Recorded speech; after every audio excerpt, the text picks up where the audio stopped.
વડોદરામાં સ્થાનિક સ્વરાજ્યની ચૂંટણીને લઈને તંત્રની પૂર્વ તૈયારીના ભાગરૂપે સમીક્ષા બેઠકનું આયોજન કરવામાં આવ્યું હતું. ગુજરાત રાજ્ય ચૂંટણી પંચ દ્વારા આગામી સમયમાં યોજાનારી સ્થાનિક સ્વરાજ્યની સામાન્ય ચૂંટણીઓના સુચારુ સંચાલન માટે વડોદરા ખાતે વિશેષ સમીક્ષા બેઠક યોજાઈ હતી. ચૂંટણી નિરીક્ષક શ્રી લોચન સહેરાના અધ્યક્ષસ્થાને યોજાયેલી આ બેઠકમાં જિલ્લા અને તાલુકા પંચાયતના નિરીક્ષક રાજ સુથાર પણ ખાસ ઉપસ્થિત રહ્યા હતા. બેઠક દરમિયાન નિરીક્ષકશ્રીએ રિટર્નિંગ ઓફિસરોને ચૂંટણી પ્રક્રિયા સંપૂર્ણપણે નિષ્પક્ષ, શાંતિપૂર્ણ અને પારદર્શક વાતાવરણમાં પૂર્ણ કરવા અંગે કડક સૂચના આપી હતી.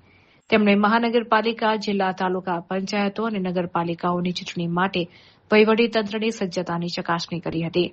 જિલ્લા ચૂંટણી અધિકારી અને કલેક્ટર અનિલ ધામિલિયાએ અત્યાર સુધીની કામગીરી અને ભાવિ આયોજનની વિગતો રજૂ કરી હતી.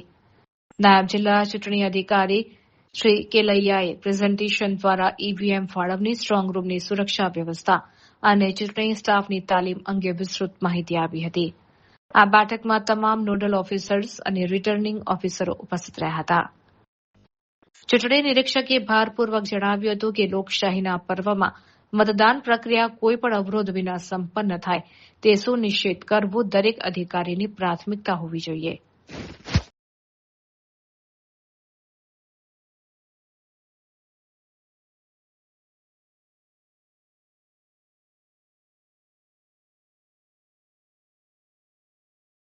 રાજ્ય હું કહી દઉં અમે બંને રાજ્ય ચૂંટણી પંચના જનરલ ઓબ્ઝર્વર તરીકે હું લોચન સહેરા, સેક્રેટરી લેબર, અને મારી જોડે રાજ સુથાર એ પણ જનરલ ઓબ્ઝર્વર છે. હું મહાનગરપાલિકા વડોદરાના ઇલેક્શન માટે જનરલ છું. રાજ્ય છે નગરપાલિકા અને રૂરલ માટે છે. એટલે આજે સ્ક્રુટનીનો છેલ્લો દિવસ હતો, એટલે રાજ્ય ઇલેક્શન કમિશનની સૂચના પ્રમાણે અમે બંને જનરલ ઓબ્ઝર્વર હાજર હતા. આખી દરમિયાન સ્ક્રુટની પ્રોસેસ પણ જોઈ અને બપોર પછી જે છે બધા આરઓઝ જે નગરપાલિકા, મહાનગરપાલિકાના છે, નગરપાલિકા અને જિલ્લા પંચાયત, તાલુકા પંચાયતના બધા આરઓ સાથે રિવ્યૂ મિટિંગ કરી. બધી જે તૈયારીઓ છે એ સંપૂર્ણ તૈયારીઓ કરી લીધી છે. ડીઓ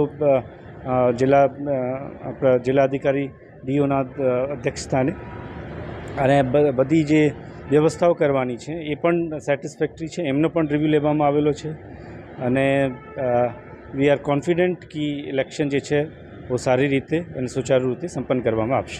ખાસ કરીને કયા પ્રકારની અધિકારીઓની સૂચના ઇલેક્શન આવી રહ્યું છે, ખાસ વ્યવસ્થા કયા પ્રકારની? સો એમાં ખાસ તો જે જગ્યા ઉપર, ખાસ કરીને મહાનગરપાલિકા વડોદરામાં જે જગ્યા ઉપર વધારે મતદાન મથક છે એવા 3 થી 4 લોકેશન છે જ્યાં 9 થી 10 મતદાન મથક છે. એટલે ત્યાં બધી વ્યવસ્થા લોકો માટે હોય, કેમ કે ત્યાં વધારે લોકો આવવાના છે. એટલે એમના માટે બધું લાઈન હોય તો ત્યાં સામિયાણા, પછી હેલ્પ ડેસ્કની વ્યવસ્થા, પછી હેલ્થ ટીમની વ્યવસ્થા, પીવાના પાણીની વ્યવસ્થા, બધી વ્યવસ્થા કરવા માટે ખાસ સૂચના અમે આપવામાં આવેલી છે. ઓકે.